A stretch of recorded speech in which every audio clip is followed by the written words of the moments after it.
I'm not trying to stay on the surface. Comfort ain't working, I know when it ain't certain, but I think that it's worth it to go and push past the curtain. Never knew that the hurting was gonna fly me to purpose, yeah. Look, I'm not trying to let the problems hold me down like dead weight. I'm gonna quickly let them go and float into my own space. Know that I can do this on my own, I need the Lord's grace. Try to block the haters out and listen to what God says. In today's video, I'm going to show you how I go about creating my workspace, and more specifically the 5 things I take into consideration to make this space as inspiring and productive as possible. If you're new here, my name's Tom. I'm a freelance filmmaker and digital artist, and I am obsessed with home workstation design. Before I get into it though, if you could do me a solid and subscribe to my channel and like this video for the YouTube algorithm, that would be much appreciated. And with that out of the way, let's get into it. Color is going to be integral to creating the mood and atmosphere that you want to portray within your space, and will ultimately determine the products you buy. So having this figured out before you start bringing things together will save you not only time, but a huge amount of money in the long run. If you're someone like me and you want to portray a warm and cozy work environment, but then you go for something like an all-white aesthetic, even though that looks cool, it's not going to match your personality and it's not going to match the mood you want to portray. To help get you started, there are plenty of tried and true interior design color palettes out there for you to pick from. Some classic examples are moss green, tan and white, black and walnut, yellow and gray, black and red, grey, green, white and black, blue and white, and finally hunter green and red. I went for an all white base color because unfortunately I can't do much about the color of the walls in this space. That's something I want to do in the future, but for now this space has to work with what I have. I then filled the space with a combination of walnut and dark grey to create an industrial feel, and then filled the room with some muted green and red accent colors, as I wanted to introduce some earthy and Australian tones into the space. A simple thing you can start doing as soon as you finish this video is begin creating an interior design mood board on Pinterest. Just search up interior design or office setups and start saving the ones you like. Over time, what you seem to gravitate towards most will reveal itself in the type of things you've saved to that mood board. A few of the things that I've added to my space to create this color palette are my desk from the Omni desk, which is this dark walnut color, my desk mat from Grovemade, which is this dark gray, my mechanical keyboard from Iconix, which is a combination of hunter green, red and white, the artworks I've hung on my walls, which are a combination of my own art sourced locally, and art from the artist cause, which I absolutely love, and my houseplants, all of which will be linked in the description down below, except for the houseplants. You'll probably have to find them from your local nursery. Okay, check.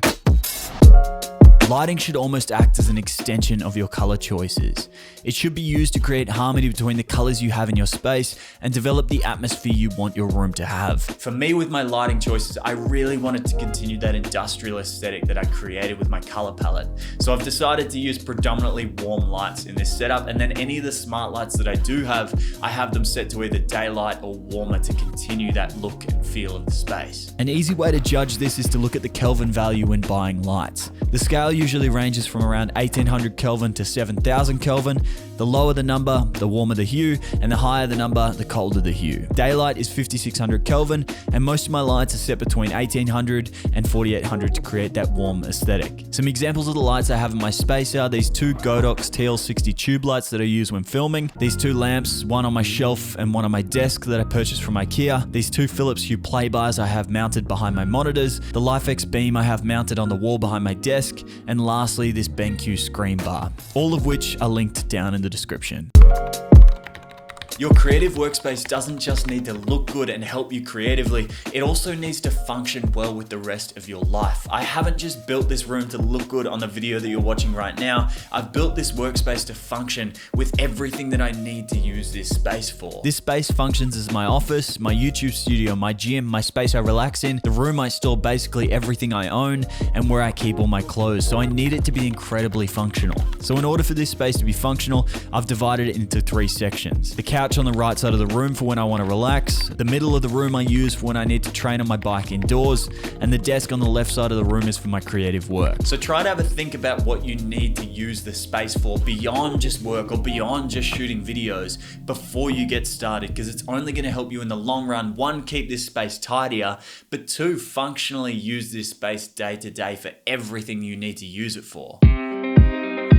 If If you don't have enough storage space, everything that you use day to day is just gonna end up sprawled out all over your office. And trust me, I've been there. And there's nothing worse than a space that's never quite tidy, because not everything you own has a place to be stored. For me to keep my space tidy, I've firstly added this Alex drawer from IKEA in this deep aqua mint green color, which not only matches the aesthetic of the room perfectly, but also acts as a place where I keep most of my day-to-day necessities, like my phone, cables, hard drives, chargers, and accessories I often find myself using. I also have this smaller filing cabinet mounted under the left side of my desk for any essentials I often find myself reaching for. I then have my shelf next to my desk where I keep all my equipment, charge all my gear, and have a few other non-essentials. I then store the rest of my cables and accessories in plastic tubs in my cupboard. I also made sure when choosing this sofa that it had enough room underneath it, as I find this is a great spot for some of the larger equipment I have in the space, like my tripods, lights, my C-stands, as well as any training accessories that I have. And then I don't really think I need to show you my clothing drawers, but they're in here too.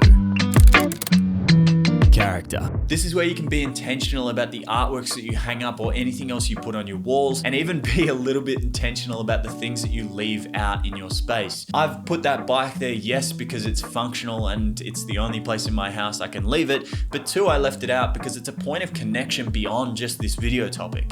If you're watching this and you're interested in video and triathlon, you know how popular that bike is, and we immediately connect on that regardless of whether I mention it in my videos. So be intentional about the things that you leave out that bring about your personality. Not only is it going to help you with the people that you connect with in the space and the videos that you make, it's also going to make you enjoy that space more because there's more of you in that space. For me, this is a massive part about how I design my spaces, is I try to let my personality shine through in the things I do and don't include in the workspace. For me to add character to my own space, I have books on my shelf that show my interests as well as books I'm actually reading. My bike, like I mentioned, is in the center of the room, and I have plenty of indoor houseplants because they make me feel good. A little extra as well, and this one might be a little bit weird, but I always have incense burning in this room because I love my rooms to smell and feel like a massage parlor, which I know might sound a little bit weird, but I find this helps reinforce the fact that my space is a sanctuary away from the chaos of the rest of the world, and just generally makes me feel good. And when I feel good, I'm more productive and less distracted. At the end of the day, this video is just my way of adding a little bit of intentionality to the genre of workstations and home office builds on YouTube, because I love my space, I really do, and I don't think creating a workspace that you love needs to cost your entire life savings. I think it just takes a little bit of pre-planning and a few basic considerations, and you can easily and affordably set up a space you love. Because I really do believe in the philosophy that you should try and make the space that you live in as beautiful as possible. Being in love with the space I get to work at every single day makes me happy and productive, and I hope through this video you're able to go and create that space for yourself. I'll have plenty more videos coming out on this topic very soon, but for now, if you want to see me go into more detail on this space, check out this video here. And with all that said and done, I'll see you guys next time.